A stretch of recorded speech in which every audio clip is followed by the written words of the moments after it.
네, 오늘의 정치권 소식 현근택 더불어민주당 전 상근 부대변인 그리고 김병민 국민의힘 비대위원 두 분과 이야기 나눠보겠습니다. 어서 오십시오. 안녕하세요. 예, 안녕하십니까. 자, 최고의 순방이었고 최고의 회담이었다. 문재인 대통령 이번 한미 정상회담을 이렇게 평가했습니다. 대북 정책, 백신, 경제 협력 등 양국 현안 전반에 걸쳐서 한미 간 결속이 강화됐다는 평가 속에 야당에서는 한미동맹 정상화의 출발점이 돼야 한다면서도 다소 아쉬운 부분도 있다. 이런 반응도 나옵니다. 관련 영상 먼저 보고 오시겠습니다.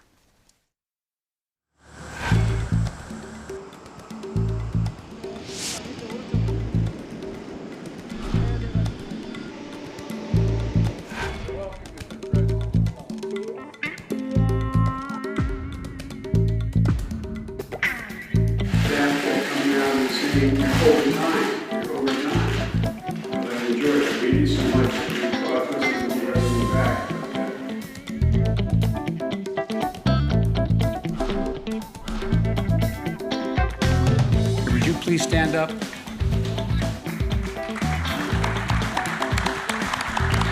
Thank you, thank you, thank you.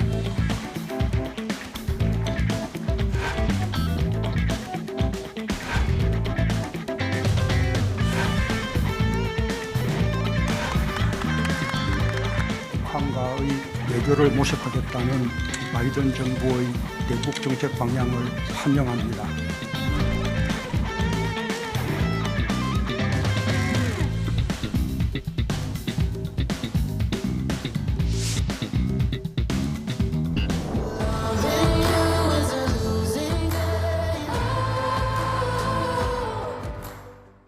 네, 3박 5일 방미 일정 마치고 문재인 대통령이 귀국을 했습니다. 최고의 회담이었다 이렇게 답변을 했고요. 특히 노 마스크 회담이어서 더 기분이 좋았다 이런 얘기도 남겼습니다. 바이든 대통령하고 단독 회담은 뭐 너무 오래 얘기를 나눠서 참모가 중간에 메모를 전달할 정도였다 이런 얘기도 나와요. 어떻게 평가하십니까? 굉장히 이제 정상 간의 케미가 좋았다고 볼 수 있는 거죠. 예. 근데 저는 이번 정상회담을 보면서요, 한국과 일본의 이제 위치가 바뀌었다라고 규정하고 싶어요. 한국과 일본의 예, 왜 위치가 그러냐면 바뀌었다. 사실은 이제 정상회담 할 때마다 미국 정상회담 할 때마다 항상 비교를 합니다. 네. 누가 먼저 하는지, 누가 어디에 먹는지, 심지어 뭐 골프를 쳤는지 안 쳤는지, 예. 뭘 먹었는지까지 얘기하는데 비상적으로는 지금 이제 일본 마스크를 안 썼다는 거라든지 아니면 식사를 했다든지 이런 걸 얘기하고 있지만 저는 뭘 얘기하냐면 일본은 사실 어찌 보면 약간 회담을 먼저 하려고 약간 구걸이라보다는 뭐 약간 했다고 보는데 네네. 우리는 사실 줄 거 주고 받을 거 받은 거거든요. 그러니까 일본은 어찌 보면 줄 게 없었어요, 별로.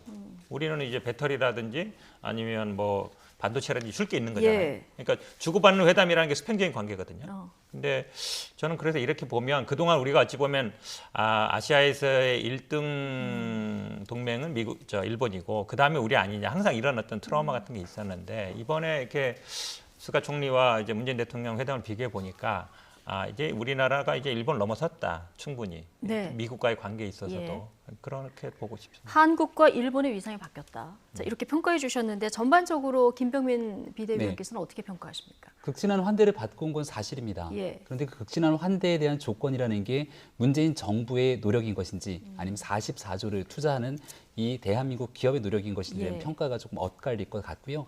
많은 기대가 컸습니다. 우리 국민들이 원하고 가장 바랬던 것은 지금 어려움을 겪고 있는 백신, 이 백신을 굉장히 많은 분량을 신속하게 확보해서 적어도 2, 4분기에 그리고 3, 4분기 시작되는 시점에서 우리 국민들에게 집단 면역이 달성되는 순간을 좀 앞당겨 주기를 바랬는데 백신의 일부 성과가 있었습니다만은 기대에 미치지는 못하는 성과가 아니었는가 이런 생각이 듭니다. 여러모로 그럼에도 불구하고 약화됐던 한미 동맹을 강화시켰던 예. 긍정적인 면도 함께 상존하는 정상회담이었다고 생각합니다. 예, 긍정적인 평가를 내놔주셨는데요. 자, 이 한미 정상회담을 둘러싸고 구체적으로 들어가면 정치권 반응은 조금씩 엇갈립니다. 특히 국민적인 관심이 컸던 백신 외교를 둘러싼 온도차는 좀 커 보이는데요. 오늘 아침 여야 반응 듣고 오시겠습니다. 한미 관계가 이전과는 질적으로 다른 전면적인 변화의 계기, 즉 전략적 변곡점에 들어선 것으로 평가합니다. 무엇보다도 대한민국의 위상이 달라졌습니다. 여러 의전과 배려에서도 드러났습니다만 한미 양국이 관련 의제를 넘어 미국의 글로벌 산업 정책이나 백신 공동 생산 등 세계적 이슈를 함께 논의하는 핵심 파트너가 되었다는 점에서 열실히 느낄 수 있었습니다. 호들갑을 떨 만큼의 회담 결과였다는 평가는 과도한 견광부회입니다. 우리 기업들이 44조 원 규모의 대미 직접 투자 계획을 발표했음에도 결국 손에 잡히는 성과를 가져오지 못했다는 점에서 백신 외교는 언제 이행될지 모르는 약속음을 받아온 것에 불과합니다. 한마디로 현금을 지급하고 물건 대신에 어음을 받아온 것입니다. 한 달 전 미국을 방문해서 1억 회분의 백신을 확보했던 일본 스가 총리의 성과와도 비교가 되는 대목입니다. 네. 앞서 현근택 부대변인께서 한국과 일본의 위상이 달라졌다 네. 이 얘기 해주셨는데 지금 송영길 그 대표도 비슷한 얘기를 했습니다. 근데 야당에서는 지금 들어보셨지만 이게 우리 기업들이 44조 투자한 거 대비 성과는 조금 미미하다 이런 지적이 나오거든요. 저는 김기현 원내대표가 어느 나라 국회의원인지 모르겠어요. 왜 그러냐면 스가 총리가 사실은요, 네. 화이자 CEO와 통화해서 한 거거든요. 해서 예. 이제 1억 발표했다 얘기했는데 화이자 CEO는 바로 그날 트윗으로 협의 중이다 이랬어요. 예. 그리고 실제로 국내 그 일본 정부에 들어와서 국회에서 얘기했을 때 1억 분 확보한 거 맞냐 했더니 협의 중이다 이랬거든요. 네. 그게 실제로 그러냐면 일본 정부가 김기현 원내대표는 일본 정부의 발표는 100% 믿는 거예요. 근데 우리나라 정부에서는 지금 어쨌든 9,900만 분 확보했다. 11월 네. 말까지 집단 면역 달성할 거다 얘기하고 있거든요. 실제로도요. 일본의 지금 접종률을 보면 1차 접종률이 우리나라 반 정도밖에 안 됩니다. 실제로 1억을 확보했는지 아니면 그게 어떻게 집행되고 있는지는 예. 전혀 안 본 거예요. 예. 그러니까 일본은 마치 1억 확보했는데 이번에 뭐 했냐라고 얘기하는 거거든요. 저는 그리고 뒤에 얘기하겠습니다만 기업의 투자를 마치 뭐 예. 준 것처럼 얘기하는 거 그것도 예. 굉장히 제가 보기에 경제 상식이 없는 거예요. 저는 고등학교 학생 수준만도 못하다고 봅니다. 지금 미중 간에요 굉장히 치열하게 다투고 있는데 사실은 반도체를 예를 들면요. 예. 반도체 지금 바운더리 생산이잖아요. 대만이 네. 1위예요. CAT 1위잖아요. 삼성 해야 됩니다. 그거 못하고 있던 거예요. 지금 배터리도 마찬가지입니다. 배터리도 어찌 보면 TSMC죠. 대만의 반도체 업체는. 그다음에 중국 배터리도 사실은 중국이 앞서가고 있습니다. 우리나라가 어찌 보면 미국에 투자해야 되는 입장이에요. 예. 그러니까 기업에 투자하는 거를 현금을 주었다. 그럼 외국 기업이 우리나라에 투자하면 우리나라에 현금 준 겁니까? 기업은 당연히 투자 가치가 있으면 하는 거예요. 저는 오히려 기업들은 이번에 기회를 잘 잡았다. 그리고 미국 정부의 뭐 세제 지원이라든지 아니면 어떤 뭐 이런 지원을 많이 해주겠다고 하고 있는 거거든요. 예. 그렇게 평가를 해야 되는데 현금을 주고 어음을 받아왔다라고 평가하는 것 자체가 저는 도저히 이해 못하겠습니다. 예. 현금을 주고 어음을 받아왔다. 자, 이거는 기업의 투자는 그야말로 거꾸로 생각해 보면은 기업 입장에서는 또 투자가 될 수도 있기 때문에 네. 이런 비판은 조금 정당하지 않다 이런 의견이신데요.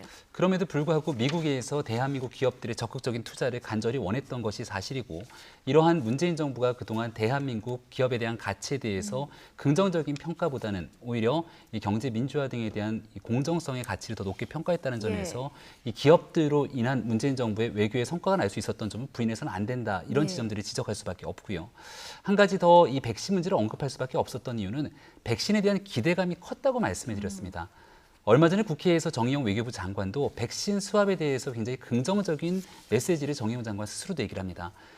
이 국민의힘에서는 박진 의원이 지난해 말 올해 초에 백신에 대한 초기 공급 확보가 실패했던 대한민국이 백신에 어려움을 겪고 있기 때문에 한미 간의 동맹적 측면에서 미국에 예. 남는 백신을 우선적으로 들여오고 나중에 백신이 추가적인 생산이 됐거나 우리가 확보했을 때 미국에 돌려주는 수화풀을 제안했을 때 굉장히 긍정적이라는 평가들이 많았습니다. 지금 현재 대한민국이 동맹적인 상황에서 이번에 정상회담을 거치고 단순하게 대한민국 국군 전체에 대한 한 60만 명분 분량을 받아내는 것 이상으로 예. 훨씬 더 많은 분량을 받아낼 수 있는 것 아니냐는 기대감들이 많이 있었습니다. 하지만 미국 차원에서는 지금 인도를 비롯해서 전 세계적으로 백신에 어려움을 겪고 있는 국가들이 굉장히 많은데 여기 경제적으로 상당한 위치를 점하고 있는 대한민국에 백신을 지원하는 게 명분이 조금 어긋나는 것 아니냐.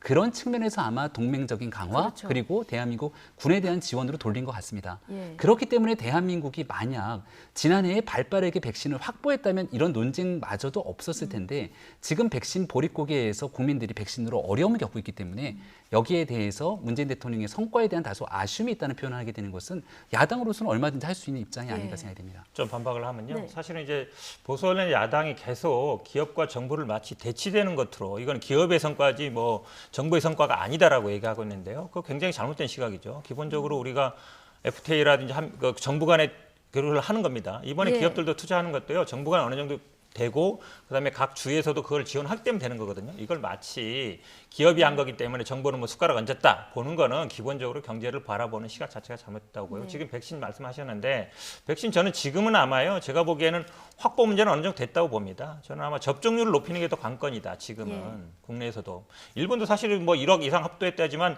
접종이 안 되고 있거든요. 지금 올림픽 얘기도 나옵니다만 일본은 접종이 안 되기 때문에 우리 올림픽도 못 하겠다는 입장이에요. 우리나라도 사실은 지금 접종률이 굉장히 떨어지고 있습니다. 예. 조사를 해보면 50% 정도밖에 안 되기 때문에 이 백신 확보 문제를 계속 얘기하는 거와 별 의미 없다. 네. 제가 보기에는 확보됐기 때문에 예. 일정에 맞게 접종률을 높여가는 게 더 중요한 거라서 그런 의미에서 이번에 오늘 백신 특위가 열렸는데 여기서 네네. 인센티브 그렇죠. 정책이 그러니까 오히려 제가 보기에는 하게 되면 격리를 해제한다든지 그다음에 예를 들어 미국에 들어왔을 때 예를 들어서 뭐 자가격리를 안 한다든지 어디 뭐 예. 5인 이상 한다든지 이런 게 더 중요한 것이지 지금 일정이 나온 겁니다. 지금 말씀처럼 11월 말까지 어쨌든 달성하겠다고 한 거예요. 2차 접종을 70% 이상 하겠다고 예. 한 거기 때문에 그거를 맞춰가는 게 중요하지. 지금 뭐 백신을 그럼 2배 확보했는데 뭐 3배, 4배 물론 다다 있으면 많을수록 좋지만 네. 그걸 지금 확보한다 해서 그 일정이 예를 들어 11월이 뭐 10월로 9일로 땡길 수 있느냐 그 문제는 아니거든요. 그거 하려고 해도 똑같이 걸립니다. 접종률. 예. 접종률이 더 중요한 거예요. 그렇기 때문에 저는 아마 이제 이번에 뭐 한미에서 뭐 이 백신 확보를 못한 게 문제다라고 얘기하는 건 저는 포인트 자체가 틀렸다라고 봅니다. 근데 야당에서는 그런 문제를 제기하는 것 같습니다. 백신 이제 보릿고개를 넘길 당장의 물량이 이제 부족하니까 이 부분에 예를 들어서 대해서도 이번에 아마 이제 뭐 한미 간에 합의가 돼서 확보된다고 해서 예. 그게 당장 들어올 수 있을까요? 어차피 마찬가지예요. 그러니까 이전에 이제 확보된 물량들을 순차적으로 제대로 도입하는 것보다 제가 보기에는 이 접종률 이제 50%밖에 안 되는 거거든요. 네. 그러니까 예정된 것도 50%밖에 안 되는 거예요. 그거를 높여가는 게 중요한 것이지 지금 말씀하신 것처럼 당장 그럼 뭐 대통령 갈 때 비행기 싣고 오는 게 아니잖아요. 만약에 협의를 한다 해도 한두 달 걸리는 거예요. 지금 5월 말이잖아요. 예. 어차피 6개월 정도는 시간이 걸립니다. 그렇게 봐야 되기 때문에 그거를 이번에 당장 가서 백신 확보 못 해왔다 이렇게 비판하는 거는 예. 제가 보기엔 그냥 비판을 위한 비판일 뿐이다라고 봅니다. 예. 삼성 바이오로직스가 모더나 위탁 생산을 하기로 했는데요. 이 내용을 들어가서 보면은 백신 원액을 받아와서 병에 넣고 이거를 이제 무균 포장하는 이런 공정에 참여하는 것이다 보니까 기대도 나오고 한계점도 좀 지적이 되는 이런 상황인 것 같습니다. 일단 정부에서는 이게 앞으로 백신 수급에 있어서 굉장히 우리나라 역할이 중요해지는 그런 지점이다 이렇게 얘기를 하고 있습니다만은 여기 보면은 한국에 우선 공급해 주겠다, 우리가 생산을 한다 해서 바로 연결되는 부분은 아니기 때문에 야당에서는 또 이런 부분을 지적을 하는 것 같습니다. 이게 이제 백신 허브 국가로서 지금 있는 코로나 위기를 극복하는 데 도움이 되려면 우리나라에서 위탁 생산을 하고 위탁 생산하는 국가에서 예. 우선적으로 얼마큼 공급이 되는지를 확인을 해줘야 되는 겁니다. 그러면 지금 있게 되는 이 모더나나 화이자 백신 등에 대해서 어려움을 겪고 있는 한국에서 얼만큼 보탬이 되는지에 대한 여부들이 나타나게 될 것인데 대한민국 위탁 생산을 통해서 얼만큼의 우선 공급이 되는지가 언급이 안 되고 있기 때문에 여기에 대한 문의와 그리고 여기에 대한 비판들이 일부 나타날 수가 있다는 점을 말씀드리고요. 네. 제일 중요한 것은 백신에 대한 위탁 생산은 기술 이전으로까지 이어져야 되는데 적어도 지금까지 나오고 있는 얘기는 원액을 들여와서 병으로 주입하게 되는 상태의 단순 공정들이 이어지는 거니까 지금 현재 국민들이 기대하고 있었던 백신 허브 주권 국가로 나아가기 위한 기술 이전에 대한 여부들은 어떻게 진행되는가. 예. 물론 여기에 대해서 언론 보도를 통해 그렇게 할 수 있다 등에 대한 언급들은 있는 것 같습니다. 하지만 보다 구체적인 성과들을 얘기를 하고 있는 것이고요. 제가 앞서 말씀드렸던 접종률에 대해서는 한마디 꼭 좀 짚고 넘어갈 예. 수밖에 없는 건데 대한민국에 대한 백신 접종률이 떨어질 수밖에 없는 이유. 지금 우리나라에서 화이자, 모더나 백신 등에 대한 조금 더 안전적인 백신이라고 불리울 수 있는 백신을 예. 맞을 수 있는 권리들이 국민들에게 존재하지 않고 있습니다. 아스트라제네카 백신 같은 경우는 이스라엘을 비롯해서 미국에서도 국민들에게 접종되지 않고 있는 백신이지만 대한민국에서는 적어도 젊은 층들에게 이 안정성에 대한 문제 때문에 점점 백신을 접종하게 되는 숫자들이 줄어들게 되는 상황이죠. 이를 바탕으로 백신 접종률이 안정성 문제로 떨어지고 있는 상황인데 여기에 대해서 그저 백신 접종률이 떨어지고 있는 상황이라서 추가적인 백신을 들여오더라도 이것이 앞으로 있게 되는 백신의 이 우선 접종으로 집단 면역 기간을 당길 수 있다라고 하는 것들이 무력하다고 얘기하면 논리적으로 맞지가 않는다는 말씀을 드리고요. 충분하게 화이자, 모더나 백신들에 대한 추가 공급이 있고 문재인 대통령이 과거 모더나 CEO와 통화하고 나서 모더나에 대한 백신을 2, 4분기부터 들여오고 접종한다고 약속하지 않았습니까? 이 내용들이 조금 더 신속하게 이루어진다면 국민들이 바라는 것은 여당, 야당 가리지 않고 정부를 질타하는 것이 아니라 다른 여타의 국가들에 비해서 대한민국 국민들이 코로나 위기를 극복하기 위해서 백신을 신속하게 들여오고 접종받기 위해서 노력을 하자는 언급을 하고 있는 거기 때문에 이런 부분들을 비단 정쟁으로 몰아갈 필요는 없다고 생각합니다. 저는 오히려 국민의힘이 이걸 굉장히 정쟁화시키고 있다 봐요. 예전에 어떤 국민의힘 의원이 보니까 본인은 뭐 맞을 수 있어더라도 화이자나 모더나를 받겠다라고 발언한 굉장히 문제가 됐었거든요. 말씀처럼 사실은 어찌 보면 우리나라는 백신을 그렇게 미국처럼 완전히 뭐 모더나 화이자를 직접 생산하는 게 아니기 때문에 미국 이외에 다른 나라는 거의 사정이 비슷합니다. 자기 순서가 되면 맞는 거거든요. 어쨌든 더 안전한 거 맞겠다는 심리는 다 이해되겠지만 나도 이거 뭐 사실은 말씀하시지만 영국 같은 경우는 아스트라제네카로 해서 거의 집단 면역 형성했거든요. 근데 그렇게 봐야 되는데 이거를 자꾸 왜 화이자나 뭐든지 안 해요. 지금 사실은 어찌 보면요, 삼바가 그동안 백신 생산 안 했었거든요. 우리나라 삼바가 사실은 뭐 세계 2위라 그러냐 위탁 생산이에요. 직접 생산하는 거 아니거든요. 우리나라 바이오의 어떤 수준이 그 정도밖에 안 됩니다. 사실은 직접 생산하거나 지금 말씀처럼 예를 들어 모더나도 원료는 이제 스위스 업체에 맡겼는데 어쨌든 그래도 아시아에서는 최초로 생산하는 거죠. 그러다가 보면 이제 원료 생산도 하고 그다음에 개발하는 거거든요. 우리나라 기본의 산업 발전이 그런 식으로 되었습니다. 바이오 백신 우리나라 못 만들죠. 일본도 못 만들고 있습니다. 그러니까 그런 사정은 우리나라만이 있는 건 아니다라고 말씀드리고 싶습니다. 예, 지금 뭐 위탁 생산 첫 발을 뗐지만 앞으로 기술 이전까지 좀 기대를 해보고 싶은 이런 마음이 아마 국민들 마음일 것 같고요. 자, 백신 이외에 한미 정상회담의 주요 의제 가운데 하나가 또 대북 정책 아니겠습니까? 이번 회담에서 가장 눈길을 끄는 게 이제 판문점 선언과 싱가포르 합의에 기초한다. 자, 이런 내용이 들어가 있습니다. 바이든 행정부, 전임 트럼프 행정부의 대북 정책에 대해서 그동안 좀 비판적이었는데요. 자, 현실적인 상황을 고려한 방안을 이번에 내놨다. 이렇게 봐도 되는 겁니까? 대화의 끈을 이어가기 위해서 최소한의 장치들을 남겨놓은 것 같습니다. 예. 중요한 건 이제 북한의 선택이죠. 대화하기 위한 노력은 하겠는데 거기에 대한 대화의 기본적인 전제는 북한의 비핵화의 전제가 수반될 때 많이 나오는 것 아니겠습니까? 트럼프 대통령은 굉장히 독특한 리더십이었기 때문에 합의되는 내용들이 없더라도 북한이 김정은 위원장을 만나는 모험을 했지만 그 결과는 2019년 2월 달에 있었던 하노이 정상회담의 노딜로 완전히 오히려 북한 간의 관계를 거꾸로 돌리게 됐습니다. 여기에 대해서 북한과 얼마든지 만나서 같이 함께할 수 있는 용의들을 적어도 미국 정부, 바이든 정부가 새로 출범했지만 여기에 대한 의미들을 담아내고는 있습니다만 하지만 적어도 지난 트럼프 행정부가 했던 방식처럼 가지는 않겠다라고 하는 의지들은 분명해 보이고요. 문재인 정부는 정권 취임하고 나서 한반도 평화 프로세스를 언급하고 한반도 운전자론을 언급해왔잖아요. 북한의 비핵화를 위한 국제 질서 속에서 대한민국이 주도적인 역할을 하겠다. 그 주도적인 역할을 하겠다고 했던 또 판문점 선언 그리고 북한과 미국의 싱가포르 선언 등에 대한 합의점들을 어느 정도 의미를 존중하겠다는 내용들을 담아낸 건 문재인 정부로서는 큰 성과라고 보지만 이것들을 이어가기 위해서는 결국은 북한이 지난날 수백억이 들어갔던 우리의 연락사무소를 폭파시키고 대한민국을 향해서 험한 말들을 여전히 쏟아내고 있는 현 상황을 타개하기 위해서 어떠한 의지와 노력이 있는지를 보여주기 위한 북한의 선택이 남아있다고 봅니다. 예. 자, 판문점 선언, 싱가포르 합의 존중한다. 이 내용 외에도 특히 이번에 이제 깜짝 발표됐던 게 있었는데요. 성김 그 대북 특별 대표 발탁하는 걸 깜짝 발표를 한 이런 상황입니다. 자, 이게 문재인 대통령은 이미 미국이 북한과 대화를 하겠다는 강한 의제 표명이다 이렇게 얘기를 했는데 어떻습니까? 앞으로 북미 협상 재개되는데 좀 기대를 가져봐도 되는 부분일까요? 성김 특사가 기본적으로 지난번 아마 싱가포르 회담이라든지 남북 대화 때 직접 관여를 했었고요. 1.5세인가 그렇죠. 한국말도 잘하고 그냥 북한과 직접 소통이 되는 것이죠. 그렇죠. 그다음에 이야기를 할 수 있죠. 지금 뭐 인도네시아 대사기 때문에 역할을 못할 거냐 이렇게 얘기하고 있지만 저는 그것도 잘못됐다고 봅니다. 왜냐하면 겸직이라고 하고 있지만요. 실제로 이거를 임명했다는 게 의미가 있는 거고 가장 큰 의미는 트럼프 대통령 때 했던 걸 이어받았다는 게 굉장히 중요해요. 왜냐하면 정권이 바뀌었잖아요. 공화당에서 민주당으로 바뀌었으면 아마 많은 분들이 이제 트럼프 했던 거는 다 무시하고 바뀔 거 아니냐 이렇게 걱정을 했거든요. 그런데 싱가포르 회담을 이어받는다는 얘기는 트럼프 대통령은 뭐 크게 마음에 안 들지만 그래도 한반도에 대한 건 이어받겠다라고 한 게 중요한 것이죠. 그다음에 두 번째는 이제 판문점 선언이 왜 중요하냐면 이건 남북 간에 한 거거든요. 남북 간에 한 거기 때문에 사실은 미국이 이거에 대해서는 어느 정도 그럼 우리가 관여 안 한 거다 이렇게 할 수 있어요. 이 핵심적인 거는 뭐 종전선언이라든지 북미 간의 어떤 대화 채널을 만든다든지 교류한다든지 이런 내용들이거든요. 기억해 보시겠지만 트럼프 대통령 때는 한미 워킹 그룹이 사실 어찌 보면 남북 간의 교류라든지 이런 걸 굉장히 뭐 가로막는 사실상 그런 역할을 해왔다고 보는데 예.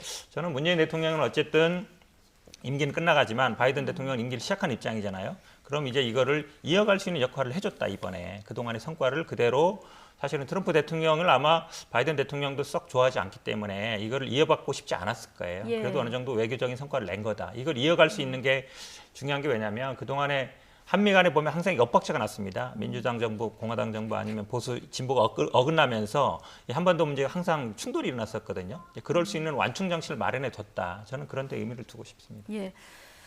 자, 여러 가지 긍정적인 내용이 보입니다만은 또 실질적으로 북한을 대화의 장으로 이끌 어떤 구체적인 내용은 없었기 때문에 앞으로 뭐 실무 협상들이 진행이 되겠죠. 그런 상황에서 어떤 구체적인 내용들이 나올지 좀 지켜봐야 될 것 같고요.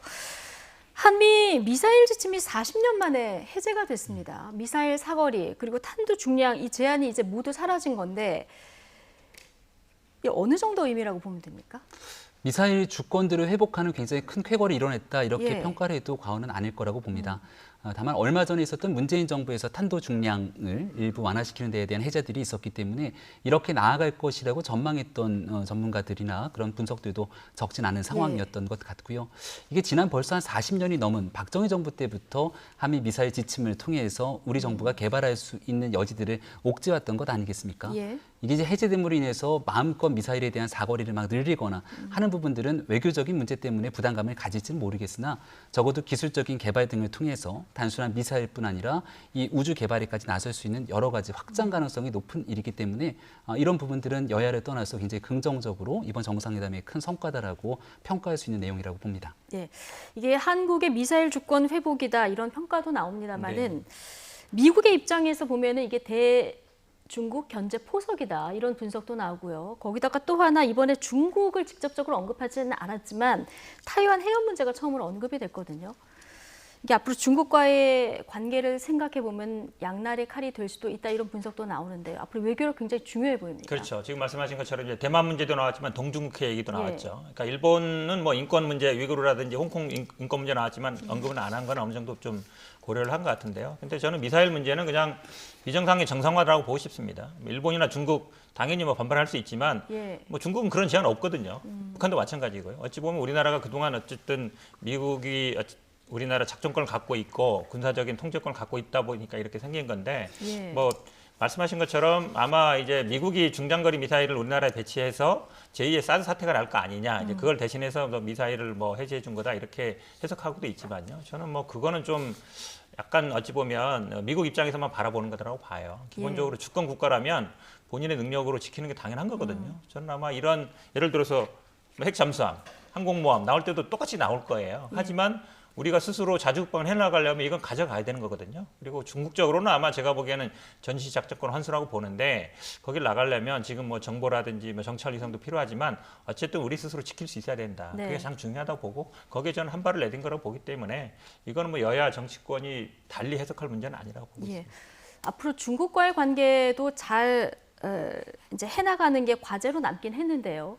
민주당 소병훈 의원이 귀국길에 중국에 들러서 좀 설명을 하자 이런 글을 올렸다가 좀 비판이 있었습니다. 좀 삭제가 된 상황이죠. 그렇죠. 저는 그거는 뭐 잘못된 거라고 봐요. 잘못된 예를 들어서 거. 외교 당국에서는 할 수는 있어요. 제가 보기에 정상회담 끝나면 일본이라든지 아니면 뭐 특히 아마 중국 같은데 실무자들이 가서 이렇게 예. 됐습니다. 설명을 하는 절차는 있을 것 같거든요. 그건 이제 외교 당국에서 알아서 할 일이지 국회의원이 그렇게 얘기하면 마치 이제 우리가 중국에 가서 보고를 해야 되는 것처럼 예. 그렇게 보이잖아요. 그러니까 할 필요 없는 얘기를 그냥 했다고 보고 아마 그러니까 이제 비판이 있으니까 삭제하는 것 같은데 저는 뭐 이 SNS 항상 논란이 되는데요. 예. 본인이 국회의원은 국회의원 일을 하면 된다고 봐요. 이거는 외교부에서 알아서 할 일이다라고 보고 굳이 뭐 할 필요 없는 언급을 했다라고 봅니다. 굳이 할 필요 없는 언급을 했다. 자, 여당에서 비판이 나왔기 때문에 이 문제 여기서 마무리하겠습니다. 자, 한미 정상회담의 성과와 과제 지금까지 짚어봤고요. 이어서 국내 정치권 현안 짚어보겠습니다. 어제 김해 봉화마을에서 노무현 전 대통령 서거 12주기 추도식이 엄수가 됐습니다.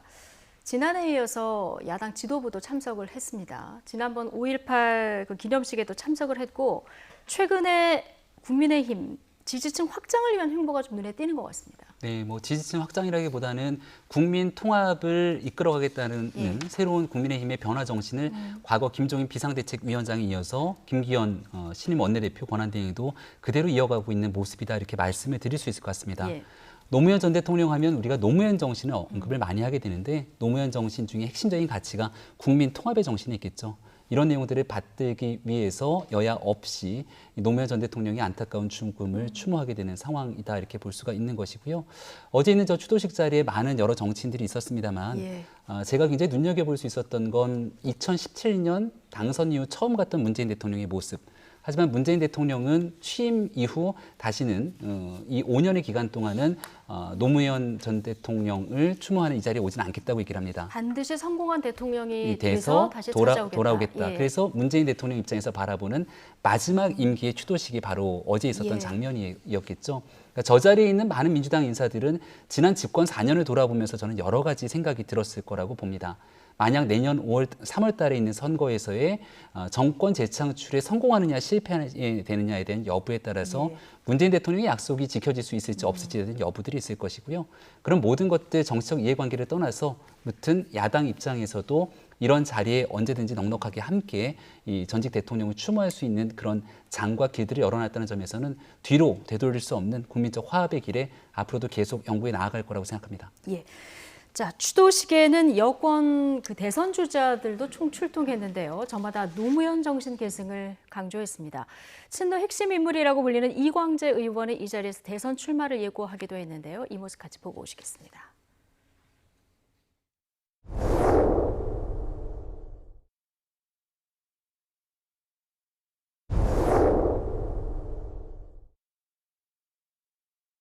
대통령께서 저희들에게 남겨주신 숙제를 제대로 이행하고 있는가 하는 것을 무겁게 반성하곤 합니다. 저는 민주당 대통령 후보 경선에 출마하려고 합니다.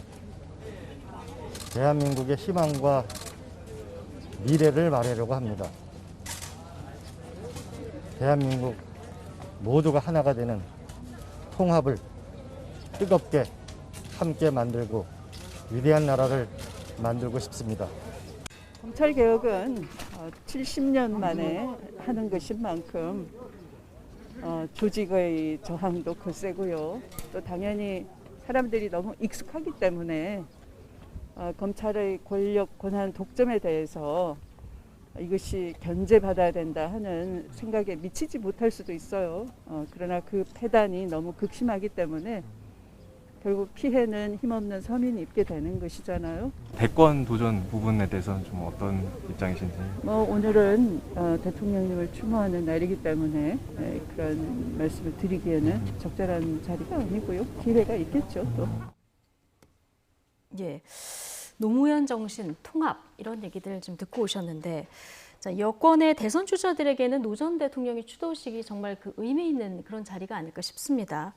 자, 좀 앞서 보셨지만은 이광재 의원 모습도 보고 왔는데 대선 출마 의지를 이제 이 추도식 즈음에서 밝혔습니다. 이게 27일에 대권 도전 선언 예정인가요? 대권 출마 선언하는 걸로 알고 있습니다. 예, 예. 이게 친문 진영의 그 지지가 얼마나 모일까 이 부분 관심인데 어떻게 좀 그렇죠. 이광재 의원은 다 아시겠지만 뭐 좌의정 우 예. 광재 얘기했을 정도로 최측근이었죠. 노무현 대통령하고 오랫동안 함께하는데 이제 지사도 했었고.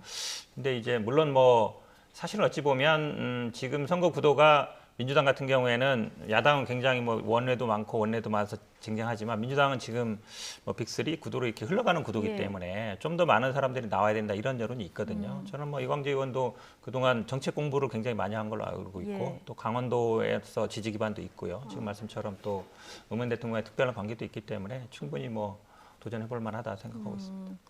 앞으로 조금 더 많은 사람들이 나와야 당내 이 경쟁 구도가 활성화될 것이다. 이런 기본적으로 네. 아마 이게 지금 그 선거 구도라는 게요. 지난번에 서울시장 선거도 봤습니다만 사실은 원사이드로 가면 재미가 없어요. 네. 그리고 많은 분들이 도전하고 어찌 보면 뭐 팽팽하게 돼야 이게 또 국민의 시선을 끌거든요. 지금 그런 면에서 본다 그러면 많은 분들이 아마 도전 의사를 할 걸로 보이기 때문에 저는 뭐 그런 거 좀 긍정적으로 보고 있습니다. 예, 원사이드 재미없다 하셨는데 그런데 최근에 이재명 지사 지지율이 더 올라가서 쏠림 현상이 더 이제 가시화되는 그런 느낌도 있거든요. 최근에 그 경기도 DMZ 포럼에 이해찬 전 대표, 한명숙 전 총리 다 나란히 참석을 했는데 그러다 보니까 여러 가지 해석도 나오더라고요. 그러니까 뭐 이해찬 전 대표나 한명숙 전 총리가 사실상 이제 이재명 지지하는 거 아니냐 이제 이런 시각이 있는데요. 저는 아마 이해찬 대표도 지난번에 무슨 이렇게 포럼 만들면서 했지만 직접 참여하진 않았거든요. 그렇게 본다 그러면 아마 이해찬 대표의 기본 생각도 정권 재창출이 굉장히 중요하다고 본다라고 보고요. 지금 아마 지금 노무현 전 대통령 얘기했습니다만 이게 정권이 넘어가면 사실 그동안 개혁했던 게 다 무의미해지는 거거든요. 이런 데서는 아마 민주당 지지자들인지 그 전에 뭐 민주당 같이 했던 분들은 생각이 하나일 것이다. 기본적으로. 기본적으로 가장 중요한 건 정권 재창출이다. 거기에 과연 누가 가장 적정하겠느냐 이 부분들은 아마 좀 판단하지 않겠냐라고 보고 있습니다. 자, 또 한 명 대선 출마를 이제 저울질하는 분이 추미애 전 장관인데요. 앞서 이제 추도식이기 때문에 오늘은 그런 말씀을 드릴 적절한 자리는 아니다. 얘기까지 듣고 오셨는데, 자, 어떤 얘기를 했냐면 그 과거 윤석열 전 총장이 BBK 특검에 있었다. 이 부분 저격하면서 이제 검찰에 대한 비판의 목소리를 또 한 번 내놨는데요. 추미애 전 장관도 결국 대권에 도전할까요? 어떻게 보십니까? 그럴 가능성이 매우 높다고 생각합니다. 예. 또 조금 전에 말씀 주셨던 것처럼 이 빅3의 너무 무난한 선거 구도로 가게 되면 흥행에 또 차질이 있는 것 아니냐 언급도 나오고 있는 건데 추미애 전 장관 입장에서 바라볼 때는 본인이 검찰 개혁을 두고 정반대 진영에 서 있었던 윤석열 전 검찰총장이 국민의 높은 지지를 바탕으로 유력한 대권 주자에 서 있습니다. 그럼 여기에 무기력하게 있는 순간 윤석열 전 총장의 목소리가 사실상 의미 있는 성공으로 비치게 될 것이고 추미애 전 장관이 했던 많은 정치적인 의미들은 다 퇴색이 되겠죠. 그런 측면에서 검찰 개혁을 강하게 주장하면서 대통령 선거에 같이 한번 발휘될 가능성이 높다고 보는데요. 네. 민주당 입장에서는 굉장히 큰 부담이 아닐까. 민주당 입장에서는 부담이 될 그리고 것이다. 오히려 윤석열 전 총장 입장에서는 지금 검찰총장직을 그만두고 나서 이른바 메시지 정치에 일관하고 어느 정도 정치는 거리를 두고 있는데 이게 이제 한계에 다다른 것 아니냐. 현실 정치에 빨리 뛰어들어야 된다는 여론들이 적지가 않습니다. 근데 이렇게 바깥에 있는 추미애 전 장관 같은 인사가 윤석열 전 총장을 향해서 거듭 공세를 계속하게 된다면 오히려 윤석열 전 총장이 정치를 행할 수 있는 여러 가지 명분들을 주는 거라 이게 어느 정당에 어떻게 도움이 되게 되는지는 각 정당마다 후보들의 이런 활동 내역에 따라서 이해관계가 조금씩 다를 수 있다는 생각이 듭니다. 추미애 전 장관의 대권 도전이 민주당 입장에서는 부담이 될 것이다. 이런 전망을 내놓으셨는데요. 어떻게? 저는 뭐 그런 단계를 뛰어넘었다고 봐요. 그러니까 윤석열 전 총장과 추미애 장관 간의 충돌이 이제 작년에 굉장히 심했었는데 지금 말씀처럼 윤석열 총장을 띄워주는 거 아니냐 사실상 이렇게 해석하는 저는 그렇게 보지는 않습니다. 왜냐하면 윤석열 총장이 정치를 할지 말지는 본인이 선택하는 거예요. 본인이 선택하는 거고 그것과 제가 보기에 추미애 장관의 어떤 정치 출마는 이거는 크게 관계없다라고 봅니다. 왜냐하면 추미애 장관이 정치를 해온 게 그동안 뭐 장관은 거의 뭐 얼마 안 되고요. 그동안 뭐 당대표하고 정치를 오래 해왔기 때문에 본인의 판단으로 하는 것이지 윤석열 총장과의 관계로 아마 정치적인 선택을 하지 않을 거다. 저는 이제는 그거는 이제 별개의 문제가 됐다라고 봅니다. 자, 이번에는 국민의힘으로 좀 넘어가 볼까요? 지금 당권 경쟁이 굉장히 뜨거워진 상황인데요. 중진급 전현직 의원이 5명, 그리고 초선, 그리고 청년 주자 앞에서 3명, 그래서 8명이 지금까지 출사표를 던진 이런 상황인데요. 자, 지금 나온 그 여론조사 결과를 하나 보실까요? 가장 최근에 나온 여론조사인데요. 국민의힘 당대표 지지율 보시면 이준석 전 최고위원이 30.1%까지 지금 지지율 치고 올라가고 있습니다. 나경원 전 원내대표 그리고 주호영 전 원내대표를 합하면 26.7%인가요? 이거보다도 많습니다. 네. 자, 이준석 전 당내 분위기가 어떤 겁니까? 굉장히 놀랄만한 여론조사 결과들이 나오고 있죠. 그리고 이 5명의 주자의 모습이 보이지만 김웅 의원, 김은혜 의원의 여론조사를 합치면 또 한 10% 정도가 나옵니다. 다 같이 합치게 되면 거의 절반에 가까울 정도의 여론조사 수치들이 나오게 되는 거죠. 우리가 과거에 있었던 전통적인 이 국민의힘의 전당대회 모습들을 그려보면 상상하기 어려운 일이고요. 얼마 전에 바로 치러졌던 더불어민주당의 전당대회에서도 훌륭한 전당대회를 치렀다고 생각합니다만은 일각에서는 4.7 보궐선거 이후에 변화하는 민심들을 제대로 담아낸 전당대회가 맞느냐. 너무 흥행이 좀 저조하고 변화의 목소리가 좀 적었던 것 아니냐. 이런 비판의 메시지도 많았습니다.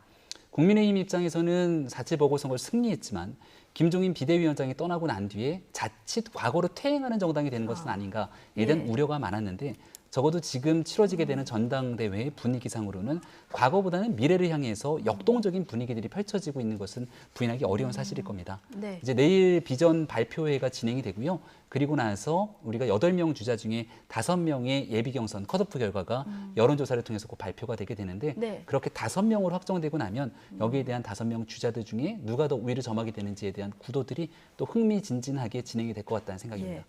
현근택 부대변인은 이준석 전 최고위원하고 방송에서 여러 차례 홍보에 네, 많이 저 자리에서 맞추셨는데 여러 번 하고 그러니까요. 이 자리에서도 많이 하셨는데 일단 이준석 전 최고위원의 장점 뭐라고 보시고요?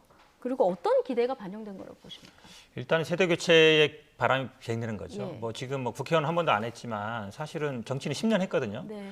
근데 이게 뭐 저도 방송도 많이 해보고 합니다만 굉장히 이 재치도 있고요. 그리고 아는 것도 많습니다. 공부도 많이 하고 책도 많이 보고. 그래서 그러고 보면 아마 좀 저는 사실은 이게 좀 부럽습니다. 국민의힘이 지금 세대교체 바람이 열심히 불고 있는데 예.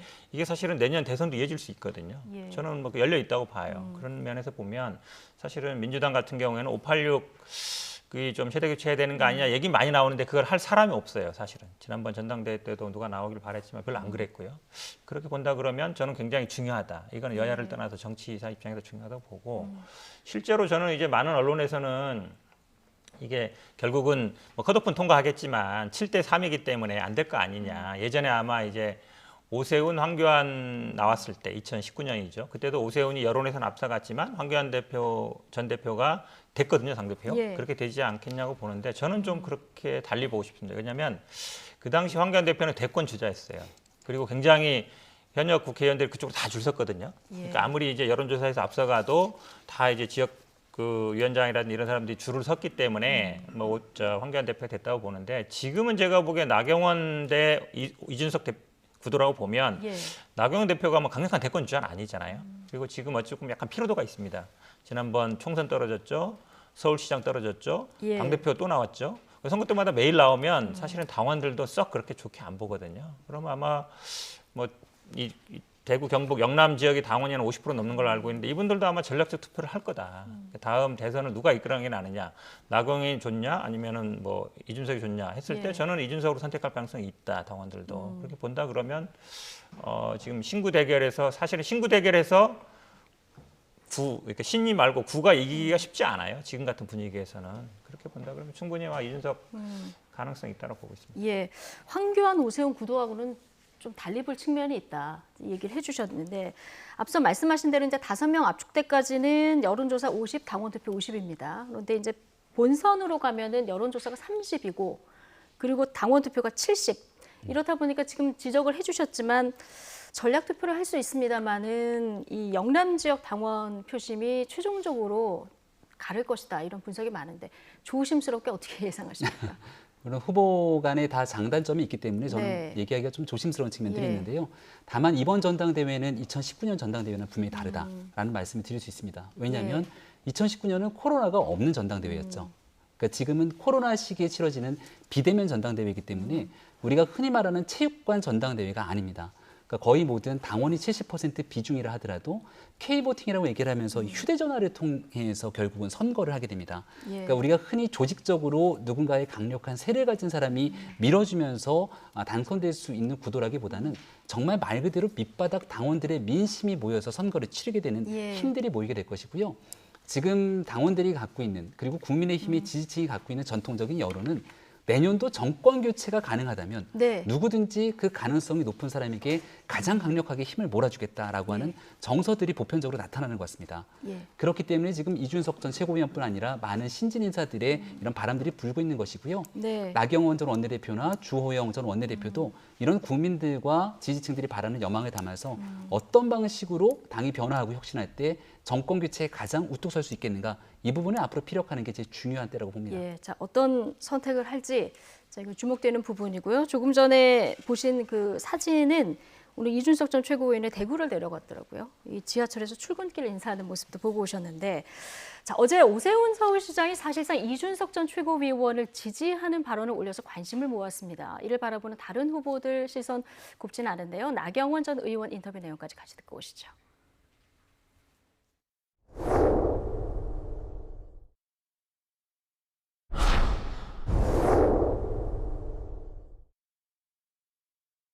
시정이 바쁜데 이 전당대회에 너무 관심이 많으세요. 그래서 제가 보니까 아무래도 이 당대표가 좀 쉬운 당대표, 좀 본인에게 편하고 만만한 당대표가 되면 좀 좋겠다 이런 생각도 하시는 거 아닌가 이런 생각도 해봤습니다.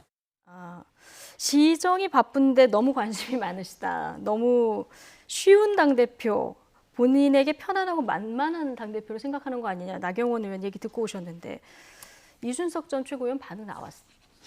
나경원 대표가 지금 되게 어찌 보면 급하죠. 예. 지금 뭐냐면 지난번에 오세훈 시장하고 경선에서 졌는데 이긴 사람이 이준석 최고를 뭐 사실상 지정한 건 아니지만 뭐 영선 초선 얘기했지만 뭐 두 분 사이의 관계를 보면 사실상 지지한 거라고 볼 수 있는데요. 저는 이제 선거운동 방식 앞에 사진 나왔는데 네. 지금 다른 후보들은 나경원 후보나 이런 분들은 시당 찾아가고 협의회 찾아가는 거예요. 거기 사람 없거든요. 근데 이준석 최고가 제가 항상 방송 끝나고 나서 어떻게 할 거냐 그러면 2주일 동안 시장하고 거리 다닌대요. 사람들 만나겠다 그러더라고요. 어찌 보면 더 현명한 거죠. 지금 네. 사실은 그 협의회나 사무실 가봐야 사람 없습니다. 그런 면에서 본다 그러면 이준석 최고가 조금 똘똘하게 선거운동하는 것 같고 사실은 구도 자체도 지금처럼 보면 약간 이제 오세훈 대 나경원 했을 때 어쨌든 예. 오세훈이 선택을 받은 거잖아요. 선택을 받은 사람이 밀어주고 있고 나경원 후보는 거기에다가 뭘 꺼냈냐면 뭐 특정 계파 얘기를 또 얘기하는 것 같아요. 중진이나 이런 사람들이 예. 저는 뭐 주호영이나 아니면 나경원 이런 분들이 그러니까 쉽게 얘기하면 이제 뒤에 유승민 있는 거 아니냐 이 얘기하는 건데 네. 그건 굉장히 패착이라고 봅니다. 왜냐하면 국민의힘에서 제일 하기 싫은 얘기가 친이 친박 얘기예요. 근데 친이 친박 얘기 이제 없으니까 이제 뒤에 다 이제 유승민이 다 예. 배후 조정하는 거 아니야 얘기하는 건데 참 제가 보기에는 뭐 이준석 최고위원을 되면 이 아저씨들이 참 정치를 참 고루하게 한다는 생각이 들어요. 지금 예. 그 구도가 아니잖아요. 기본적으로 세대 교체, 젊은 사람 해야 된다 이 구도거든요. 거기에 또 특정 계파를 얘기한다. 제가 보기엔 아마 더 밀릴 것 같은 생각이 듭니다. 선거운동 방식 자체가 차이가 난다는 지점을 지적해 주셨는데 좀 초선의 김은혜 의원은 아직까지는 좀 여론조사 결과로는 좀 주춤한 모습인데요. 네. 앞으로 뭐 단일화라든가 이런 변수를 통해서 뭔가 좀 치고 나갈 가능성도 있다고 보십니까? 네, 선거는 끝날 때까지 아무도 알 수 예. 없는 게임이기 때문에 특히 앞서 제가 이제 5명의 예비 경선에서의 컷오프 결과를 말씀드렸는데요. 네. 여기에 만약 김은혜 의원이나 그리고 김웅 의원 같은 인사들이 들어가게 된다면 그 5명의 후보군 내에서 더 큰 관심을 가질 수도 있을 겁니다. 지금은 이준석 전 최고위원이 굉장히 높은 인지도를 바탕으로 또 여론조사에 치고 나가고 있는 측면에서 오히려 뒤에서 조금 퇴색되고 잘 알려지지 예. 않은 면들이 있습니다만 앞으로 5명의 주자들 그리고 또 제가 이 5명 다 설명하지 못했던 3명의 주자들도 있거든요. 공정하게 8명에 대한 모든 사람들이 예. 다 잘 관심을 가지면서 국민들 앞에 선택받는 전당대회가 됐으면 좋겠습니다. 네, 선거는 끝날 때까지 봐야 한다. 두 분 말씀 오늘 여기까지 듣겠습니다. 현근택 더불어민주당 전 상근 부대변인 그리고 김병민 국민의힘 비대위원 두 분과 오늘 함께했습니다. 고맙습니다.